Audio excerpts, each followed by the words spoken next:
Assalamualaikum warahmatullahi wabarakatuh. Oke sahabat, alhamdulillah kita bisa bertemu kembali bersama saya dengan channel Ijik Family. Untuk kali ini saya akan mereview hasil silaturahmi saya dengan sahabat YouTuber, yaitu dengan channelnya Haryanto Agus. Salam sehat, salam berkah, salam sukses selalu. Di lain kesempatan, lain pula pendapatan. Yuk kita tonton video yang berikut ini.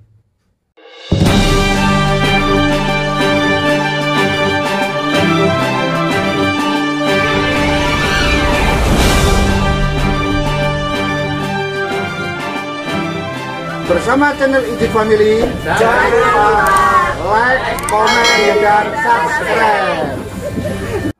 Untuk kali ini saya akan mereview hasil silaturahmi saya dengan sahabat YouTuber, yaitu dengan channelnya Haryanto Agus.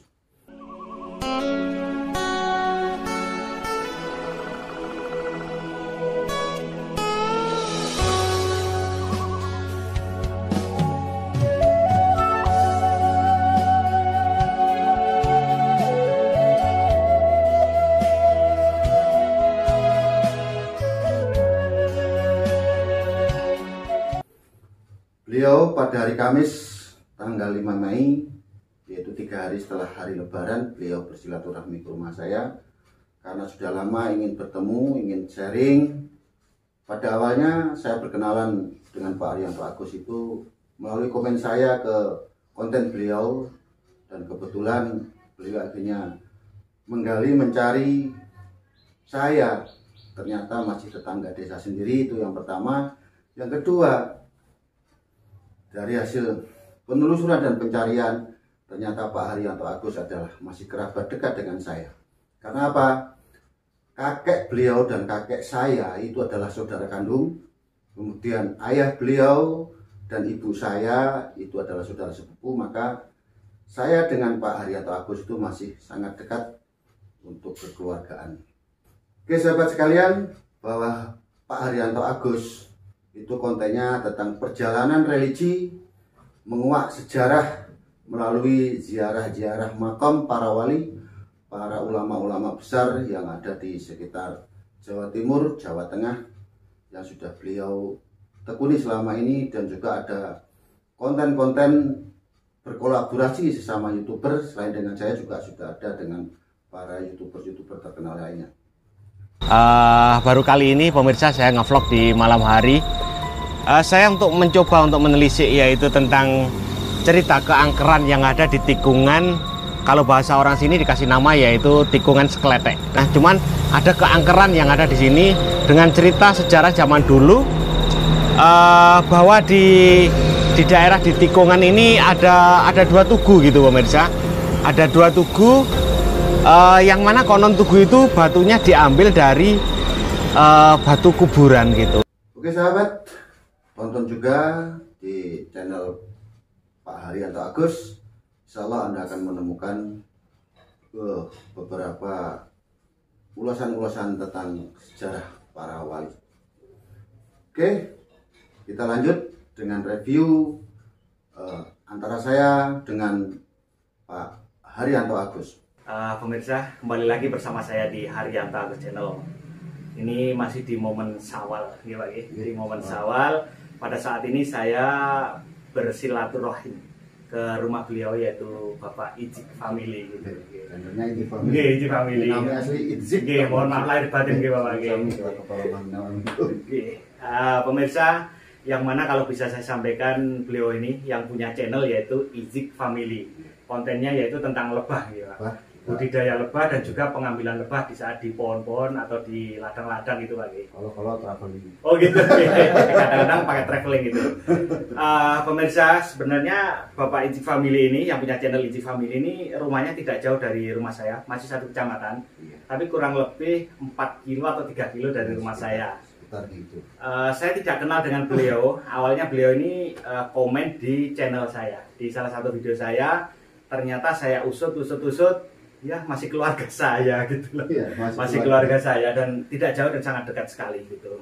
Alhamdulillah pada hari ini di momen Syawal atau hari raya ini saya dipertemukan oleh Allah sama beliaunya dan juga Mbak Nur yang ikut saya pada hari ini gitu. Ya kalau saya bisa sampaikan ini karena momennya hari raya, saya masih mengucapkan selamat hari raya Idul Fitri, mohon maaf lahir dan batin, tidak hanya kepada Bapak Ijik dan juga kepada pemirsa yang ada di luar sana gitu. Untuk meneruskan saya untuk bersahabatan saya dengan Bapak Ijik ini ya saya tidak hanya menutup dalam lingkup dunia maya saja gitu. Semoga aja di perjalanan saya bersama beliaunya ini di luar konten-konten saya masih bisa selalu bersilaturahmi yang jelas seperti itu. Karena Bapak Ijik ini adalah salah satu perangkat desa yang ada di desa Sumur Gayam gitu. Cuman tempatnya Bapak Ijik ini nama kampungnya Dusun gitu. Dusun Sumuran, Desa Sumur Gayam, Kecamatan Paciran, Kabupaten Lamongan. Banyak cerita sejarah pemirsa religi yang ada di daerah Paciran yang beberapa di konten saya memang saya sampaikan. Ternyata insya Allah Bapak Ijik akan menggali sejarah-sejarah yang ada di sini dan mungkin nanti di kemudian hari akan disampaikan kepada saya dan saya akan berjalan bareng. Itu Pak. Jadi pemirsa di luar sana jangan lupa untuk subscribe, like dan komen di channel beliau yaitu Ijik Family dengan kontennya yaitu budidaya atau pengambilan lebah Pak. Yang saya heran itu hanya satu pemirsa. Sampai saya ini mempunyai pemikiran bahwa Bapak Ijik ini punya ilmu gitu. Karena ya tidak, ini saya sendiri loh Pak ya, ini menurut pribadi saya tidak akan mungkin melakukan hal seperti panjenengan gitu loh. Cara mengambil lebah di dalam lubang pohon, cara memindahkan ratunya, mengambil ratunya itu dengan tangan kosong, tanpa alat bantu apapun dan juga tanpa asap. Karena saya lihat Pak, di kebanyakan orang ya, untuk mengambil lebah, ingin mengambil sarang lebah atau madunya itu, pasti kebanyakan dibakar. Kebanyakan dibakar gitu loh. Tapi kalau jenengan enggak gitu. Yang jelas punya ilmu Pak ya. Ya jelas itu punya ilmu. Itu apa karena kebiasaan jenengan atau apa Pak gitu? Ini begini ya Pak Har. Ini juga masih keluarga para pemirsa ya. Untuk pengambilan lebah madu liar atau lebah cerana istilahnya cara bahasa latinnya itu, kalau saya pribadi itu hanya keberanian saja. Jadi saya ulangi ya, untuk pengambilan lebah madu liar atau lebah cerana itu kalau ilmu itu ya ilmu gitu. Tapi yang dimaksud Pak Har mungkin ilmu agak tapi kalau sebenarnya ilmu teknik aja Pak ya. Iya, itu ilmu teknis saja. Kesaktian. Tidak ada ilmu kesaktian, itu tidak ada. Tapi pertama keberanian. Beranian. Karena itu pengalaman, karena saya dari kecil itu sudah bermain dengan lebah. Dari waktu kecil dulu itu saya angon, teman-teman angon itu sampai ke luar-luar desa itu jauh. Nah ketika kambing itu kita biarkan, kita ngelutus istilahnya, oleh tawon gitu. Nah karena keberanian saja. Cuman ilmunya tawon itu begini. Istilahnya kalau istilah sekarang itu harus adu mental. Adu mental. Di awal-awal itu memang lebah, karena lebah itu sifatnya menyengat, senjatanya kan memang sengatan. Jadi di awal-awal itu memang kalau kita takut, ragu, karena takut tadi otomatis nggak akan berani mengambil. Nah karena kita berani, dan alhamdulillah saya itu ada kelebihan, karena manusia itu ada kelebihan nggak kurang. Kelebihan saya itu ketika disengat nggak bengkak. Oh gitu. Iya. Dan sakitnya lebah itu saya anggap obat. Ketika disengat, mungkin jenengan itu sudah banyak upas luar biasa yang masuk ke dalam jenengan. Iya, luar biasa. Jika lebah itu kelemahannya, kalau sudah kita ambil satu sarangnya atau sisirnya, itu yang lainnya sudah lunak. Oh gitu. Iya, sudah lembut, nggak akan menyengat lagi. Terutama di ratunya itu Pak ya. Kalau untuk mencari ratu itu di akhir. Di akhir malah. Karena ratu itu sifatnya ketika kita ganggu sarangnya, dia akan sembunyi. Oh gitu. Dia akan lari sembunyi di tempat yang paling sulit kita cari. Gitu. Makanya ketika mungkin para pemirsa yang menonton video saya, itu saya mendapatkan ratu itu di akhir. Di akhir, nggak langsung begitu kita buka dapat ratunya. Kecuali dalam posisi yang mudah, artinya ditumpukan batu, ketika batu kita buka kan langsung terbuka, nah itu bisa cepat kita dapatkan. Tapi kalau di lubang kayu, seperti maaf Pak Ijik, seperti yang saya lihat itu waktu jenengan di dalam lubang ya, itu lubang itu kan sempat jenengan pahat. Iya. atau potong-potong. Iya. Itu apa nggak mengganggu gitu, Pak? Nah, ketika kan sudah saya bilang dari awal Nggih. mental tadi. Gitu. Kalau sudah lebahnya yang kalah mental dia akan lari, Nggih. dia akan sembunyi. Cuman hanya awal saja akan menyerang kita. Itu ada beberapa istilahnya kalau di kerajaan itu ada panglimanya dulu yang menghambat gitu. Karena apapun namanya hewan itu akan mempertahankan diri. Hewan apapun akan begitu sifatnya. Nah, lebah itu senjatanya kan sengat. Tapi bagi saya sengat kan kecil, kan bisa gede. Mencari. Bisa gede ini cocok. Jadi saya kira itu saja untuk pengambilan lebah itu begitu, dan lebah itu akan kalah mental kalau sudah kita serang dari awal. Kalau sekarang Pak Ejik punya budidaya itu berapa tempat gitu, Pak? Nah, sebetulnya gini Pak Arya, banyak konten yang sudah saya unggah itu tidak semuanya jadi. Oh gitu. Iya, karena lebah itu sifatnya nomaden, berpindah-pindah mencari tempat yang banyak makanan. Meskipun di tempat saya sudah saya siapkan makanan tanaman bunga-bunga, tapi alhamdulillah masih ada lah yang masih jadi. Di rumah ini saja, di rumah saya ini ada dua setup, 2 kotak yang jadi. Kemudian saya masih ada 2 tempat lagi di Tegalan, Pak. Di ladang. Nah, di ladang itu ada gubuk, itu ada yang jadi. Kemudian maaf ya, tadi jenengan nyampaikan nggak pakai asap. Oke. Saya begini, awal-awalnya emang saya nggak pakai asap dulu. Nah, ketika kita lihat lebah itu nanti kok agak agresif, itu saya asapi sedikit. Oh gitu. Untuk menghindari sengatan yang lebih banyak. Tetap saya pakai asap. Tapi mengganggu enggak, Pak, untuk koloni lebah itu di saat dikasih asap? Untuk efek apa ya? Biar lebah itu bisa kembali lagi ke sarang itu. Asap itu kan nggak sampai lama saya pakai. Oh, gitu. Untuk supaya nggak agresif saja. Ketika mereka kena asap, dia akan lemah lembut dengan kita. Gitu. Tapi ya gitu, lebah itu tidak semuanya itu agresif. Ada yang memang nggak menyerang sama sekali itu ada. Ada perbedaan dari beberapa macam lebah, Pak? Sebetulnya kalau di jenis cerana atau lebah madu liar itu hanya bentuknya besar dan kecil, hitam dan agak kuning, tapi jenisnya sama, tetap cerana. Jadi kadang-kadang kalau yang kecil itu lemah, dia lemah lembut, nggak selalu mendengar, nggak terlalu agresif. Ada yang agak besaran itu, agak besar dikit itu lebih agresif.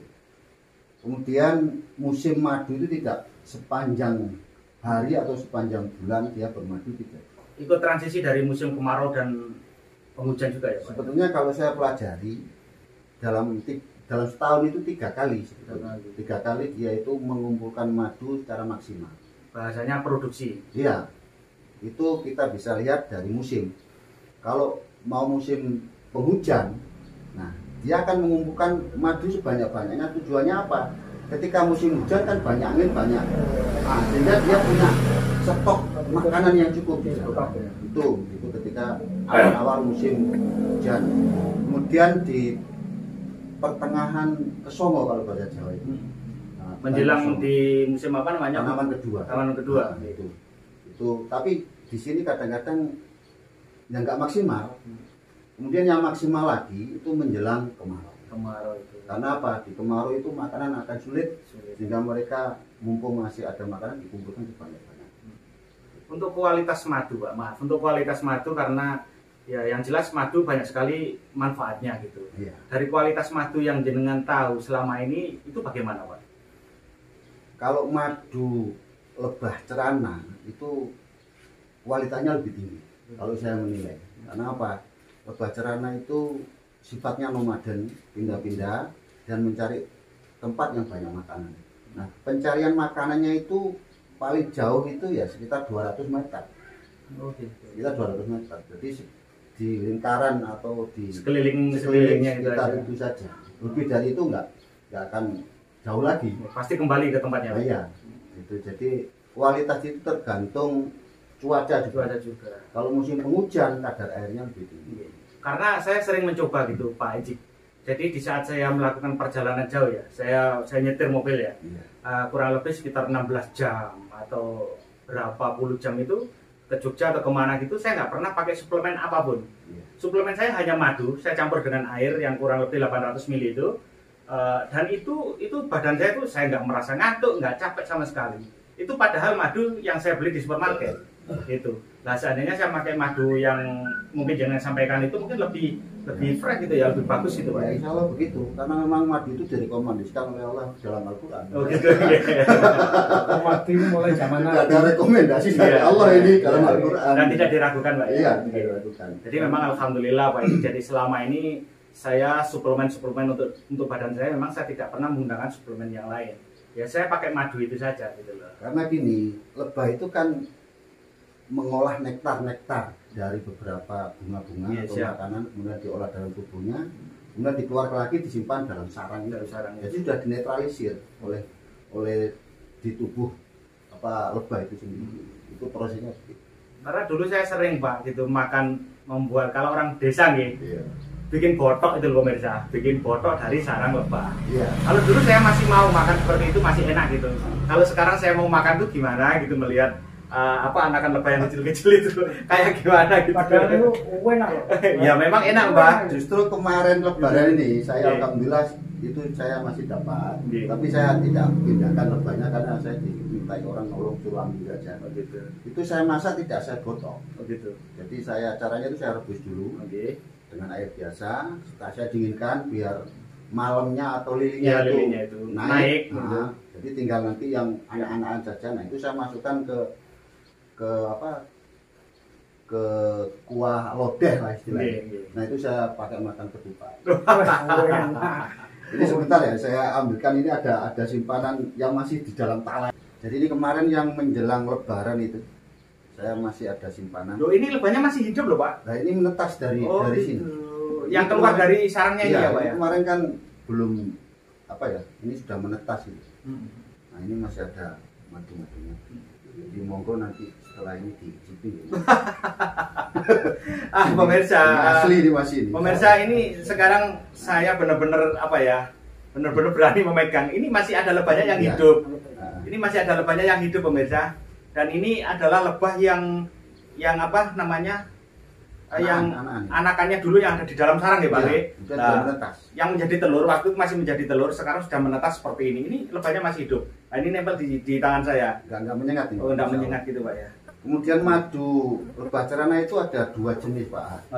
Ini yang kental ya. Ini kuning ini kental. Ini dari bunga asli. Ada yang bentuk cairan. Kalau ini nggak bisa diperas, nggak bisa diperas, iya. Harus dimakan sama ini ya langsung ya. Ini juga kajiannya juga tinggi. Ya monggo kok nanti diicipi.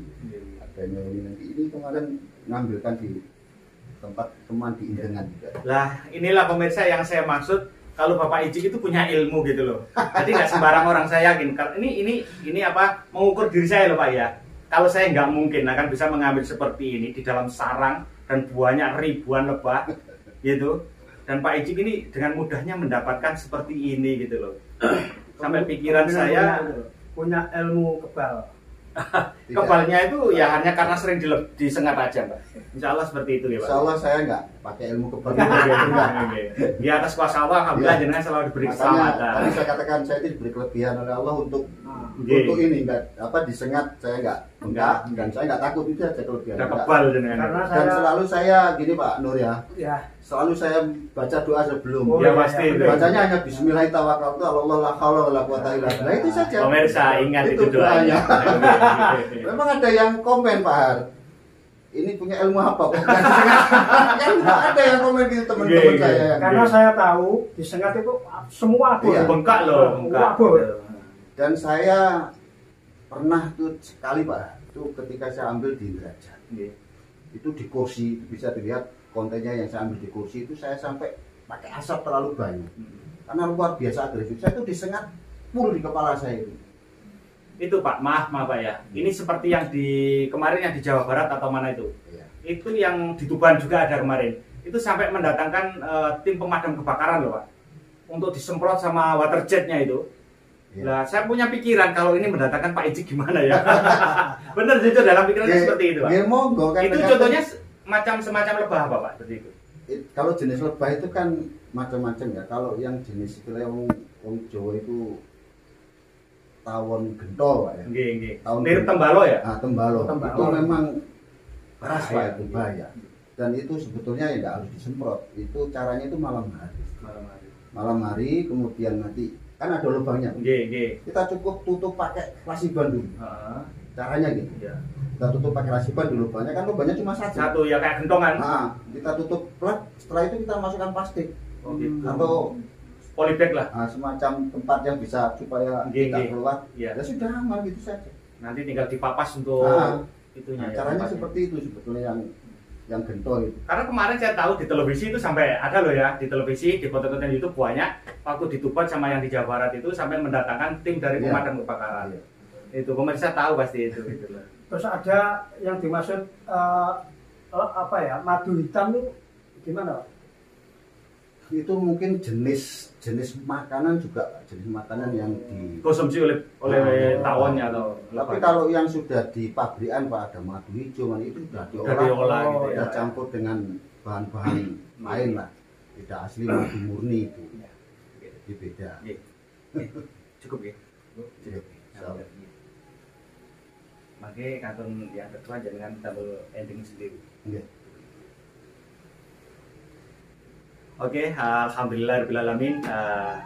Penjelasan yang sangat gamblang, sangat panjang dan sangat rinci sekali tentang dunia lebah oleh beliaunya yaitu Bapak Ijik. Jadi ajang silaturahim saya ke rumah beliau ini banyak sekali manfaatnya, tidak hanya karena ini masih Syawal atau hari raya saya bersilaturahmi ke rumah beliau, tapi saya mendapatkan ilmu-ilmu yang baru tentang dunia lebah gitu pemirsa. Jadi jangan lupa pemirsa di luar sana bisa dilihat di konten-konten beliau yang ada di channelnya yaitu Ijik Family tentang budidaya lebah atau pengambilan lebah tanpa ada alat apapun atau tanpa pelindung apapun. Beliaunya alhamdulillah selalu diberikan keselamatan tanpa disengat, tanpa membuat bengkak di badannya gitu. Itulah namanya orang hebat. Ya kekuasaan Allah, beliau diberi kelebihan seperti itu gitu Pak ya. Allah. Oke, semoga aja apa yang jenengan miliki bermanfaat bukan hanya untuk diri jenengan sendiri, Amin. tapi untuk orang lain di luar sana. Terima kasih pemirsa, sekali lagi semoga apa yang saya lakukan ini bersama Mbah Nur dan Bapak Ijik bermanfaat untuk semua di luar sana. Simak terus di perjalanan saya, baik konten-konten religi saya maupun konten sejarah. Baik pemirsa, simak terus di perjalanan konten saya, baik di konten religi maupun konten jejak sejarah. Dan insya Allah, saya selagi diberikan kesehatan Pak, dan ada rezeki, saya akan kolaborasi dengan saudara-saudara saya dimanapun. Selagi saya mampu akan saya lakukan.